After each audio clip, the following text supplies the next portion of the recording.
हमारी लाडली बहनाएं बैठी, आपको बहनाओं प्रणाम करता हूं। अभी अभी लाडली बहनाओं की राशि आपके खाते में गई। और देखो मजा, जहां बहनों के खाते में डाल रहे हैं, किसानों के लिए भी हमारी सरकार में कोई कमी नहीं है। किसानों के लिए भी किसान सम्मान निधि आपको घर बैठे माननीय मोदी जी की भी मिलती है और हमारी सरकार की भी मिलती है। और योजनाएं कितनी प्रकार की है, लेकिन समय कम पड़ जाएगा। आज जब मैं आपके बीच में आया तो लगभग यहां पर सब मिला करके दोनों हिसाब में 332 करोड़ के अलग अलग प्रकार के विकास कार्यों का, जिसमें सांदीपनी विद्यालय, शासकीय महाविद्यालय, राजा राम लोक का 130 करोड़ के नए कार्यों का लोकार्पण शिलान्यास, 125 करोड़ के द्वितीय चरण का भी यहीं पर आधारशिला रख रहे हैं। कितने काम है, जोरदार अभिनंदन करो। हमारे मित्र ने बता दिए सारी चीजें। इतने सारे कामों के बलबूते पर आज हमने जो प्रतिबद्धता सरकार के साथ रखी, कौन सा वर्ग छोड़ा है हमने। बच्चा स्कूल जाए तो स्कूल में उसकी सारी व्यवस्था कर रहे हैं। प्राइवेट स्कूल में जाए तो 20% बच्चे जो गरीबी रेखा में आते हैं उनकी फीस हमारे द्वारा भर रहे हैं। बच्चे किताब कापी की तकलीफ है तो किताबें हमारी तरफ से देते हैं। 4 किलोमीटर से ज्यादा स्कूल हो तो स्कूल में जाने की साइकिल हमारे द्वारा दे रहे हैं। बच्चा अपने गणवेश कपड़े पहनना है तो कपड़े के पैसे हमारी सरकार के माध्यम से दे रहे हैं। एक नहीं, कितने प्रकार से। और ये बुंदेलखंड में तो आप सबसे हाथ जोड़ के निवेदन है, केन बेतवा नदी जोड़ो अभियान के बाद पूरा बुंदेलखंड पंजाब हरियाणा को पीछे छोड़ने वाला है। जोरदार अभिनंदन करो, पूरा क्षेत्र का आनंद आने वाला है।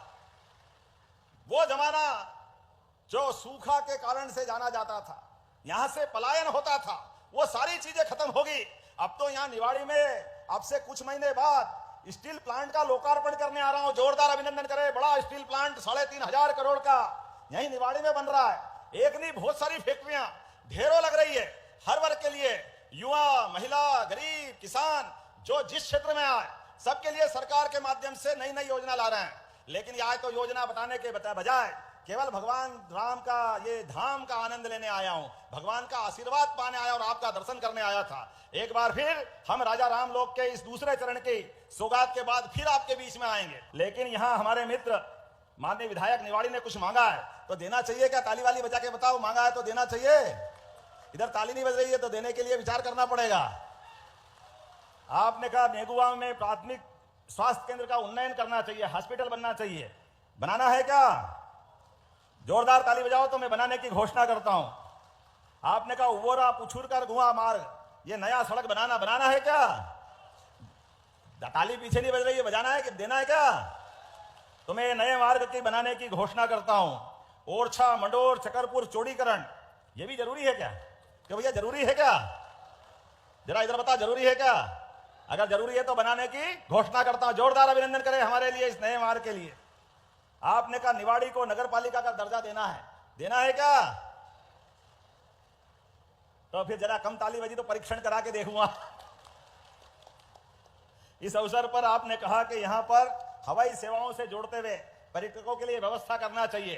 तो हमारी सरकार ने हेलीकॉप्टर, हवाई जहाज सभी सेवाओं को बढ़ाते हुए धार्मिक स्थान तक आने जाने के लिए सभी सौगात देने का निर्णय किया है। ओरछा को भी जोड़ने की घोषणा करता हूं, ओरछा को भी जोड़ा जाएगा। आज राम राजा के यहां सौगातों के साथ केवल प्रणाम करने का इतना आनंद आया। सच में कहा भगवान राम का लाखों साल पुराना इतिहास, जब भगवान अयोध्या धूमधाम से रावण का अंत करके पधारे होंगे, जो आनंद वहां वर्षा होगा उसके कारण से अयोध्या धन्य हुई। और 500 साल के पहले यहां महारानी अपनी साधना के बलबूते पर इस बेतवा नदी के किनारे ओरछा धाम को धन्य करते हुए हमारे भगवान को राजा रूप में लाई। यह हमारा सौभाग्य है। मुझे लग रहा है वो 500 साल पुराना इतिहास आज पुनः जीवंत हो रहा है, जब हमारा राजा राम का लोक चरण 1 का लोकार्पण, दूसरे का भूमि पूजन दिवाली के 5 दिन पहले हो रहा है। सच में दिवाली आज ही मन गई। जोरदार अभिनंदन करें अपने राजा राम लोक के लिए। अपने इन आंखों से हमने आज का ये जो दृश्य देखा है, सच में हम सबकी पीढ़ियां तर गई होगी। भगवान राम का धाम किस प्रकार से आनंद में डूबा है।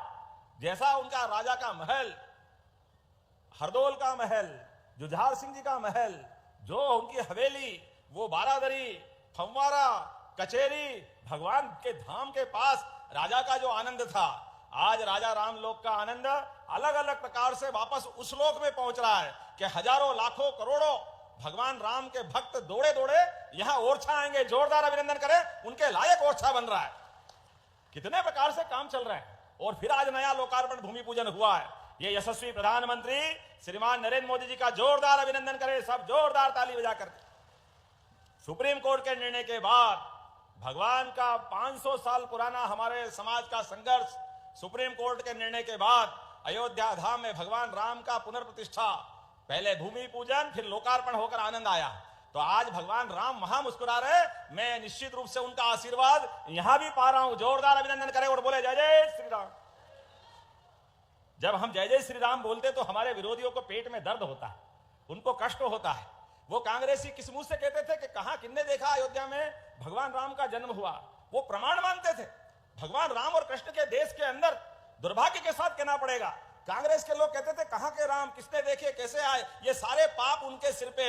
लेकिन हमारे लिए सौभाग्य है, भगवान राम वहां भी मुस्कुरा रहे और यहां भी मुस्कुरा रहे। यह आनंद का आज अपना अवसर है। भगवान की कृपा से जिसके हाथ में यश देना है भगवान भी उसी को देते हैं। और हमारी सरकार ने तय किया है भगवान राम का ये धाम भी जगमगाएगा। और 11 साल चित्रकूट में भगवान ने गुजारे वनवास काल में, वो चित्रकूट जहां के भगवान के लिए महाराज तुलसीदास जी ने क्या ग्रंथ बनाया। तुलसीदास के घाट पे भई संतन की भीड़, तुलसीदास चंदन घिसे तिलक देत रघुवीर। जोरदार अभिनंदन करो चित्रकूट धाम के लिए भी। भगवान राम का वो चित्रकूट धाम भी हमारी सरकार में लगभग 2200 करोड़ की योजना का शुभारंभ कर रहे हैं। जोरदार अभिनंदन करें चित्रकूट धाम के लिए भी। दुनिया में लोग या तो भगवान राम के चित्रकूट का आनंद लेते हैं और अयोध्या का आनंद लेते हैं, और अब ओरछा में आकर भगवान राम का आशीर्वाद लेंगे। मैं अपने लिए इतना ही नहीं, भगवान राम ने जहां जहां लीलाएं की पूरे प्रदेश में, श्री राम वन गमन पथ, भगवान जिस जिस मार्ग से गुजरे प्रत्येक मार्ग को हमारी सरकार के माध्यम से तीर्थ बनाया जाएगा। जोरदार अभिनंदन करें भगवान श्री राम के वन गमन पथ के लिए। कितना अद्भुत संयोग है। भगवान राम और कृष्ण का जीवन देखें, उनके जीवन की पूरी यात्रा समझना हो तो हिंदुस्तान का नक्शा रखो सामने। भगवान राम उत्तर से दक्षिण तक पूरे गए। यहां अयोध्या से प्रारंभ करके ठेठ अपने दक्षिण में लंका तक, और भगवान कृष्ण 5000 साल पहले पूरब से पश्चिम द्वारका तक भगवान कृष्ण की यात्रा हुई। अर्थात दोनों देवताओं ने पूरा देश का नक्शा समझा दिया। दोनों देवता के लिए जोरदार अभिनंदन करें भगवान राम कृष्ण की। जिस प्रकार से भगवान राम का धाम जगमगा रहा है, हमारी सरकार ने तय किया है भगवान कृष्ण ने जहां जहां लीलाएं की है वो भी प्रत्येक स्थान तीर्थ बनेगा। जहां सुदामा से साथ भगवान ने रात गुजार करके गरीबी और अमीरी की दोस्ती का इतिहास बनाया, जहां भगवान की शिक्षा हुई, जहां माता रुक्मणी के हरण के समय धार के पास अमझेरा में युद्ध हुआ, इंदौर के पास जाना पाओ पहाड़ी पर जहां जहां 7 नदियों के उद्गम है, भगवान कृष्ण को परशुराम जी ने वहां सुदर्शन चक्र दिया। एक एक स्थान का सौंदर्यीकरण करते हुए तीर्थ स्थल बनाने के लिए हमारी सरकार ने राशियां मंजूर कर दी है। जोरदार अभिनंदन करें अपने धामों के लिए। और आपने माननीय मंत्री जी मेरे पे आपका ये समय दिया बोलने का, जोरदार अभिनंदन प्रभारी मंत्री के लिए भी। इनकी तरफ का भाषण भी मैंने ही दे दिया। आपने कहा समय कम है, आप ही बोलो भाई साहब, तो हमने आपका भी समय लिया। और हमारे मित्र शिषपाल जी और सबने भी समय दिया, आपका धन्यवाद। बोलने के लिए तो बहुत कुछ है, लेकिन अगली बार भी आना पड़ेगा। आना है कि नहीं आना अगली बार? जरा ताली वाली बजा के बताओ अगली बार आना है कि नहीं आना है। तो अब अगली बार के लिए भी रखो अनिल जी, शिषपाल जी, अगली बार आएंगे और फिर आनंद के साथ नई घोषणा, नया काम, नया उद्घाटन करेंगे। तो एक बार मेरे साथ बोलो प्रभु रामचंद्र महाराज की, प्रभु गोपाल कृष्ण भगवान की, महाकाल महाराज की, सभी भाइयों और बहनों की आपको दीपावली के पावन पर्व की अग्रिम शुभकामना, बधाई, बहुत बहुत धन्यवाद। भारत माता की। बहुत बहुत धन्यवाद माननीय मुख्यमंत्री जी, आपके अनुपम सौगातों के लिए। सर्व मंगल कामना के साथ माननीय मुख्यमंत्री जी हमारे बीच पधारे। अपनी अनुपम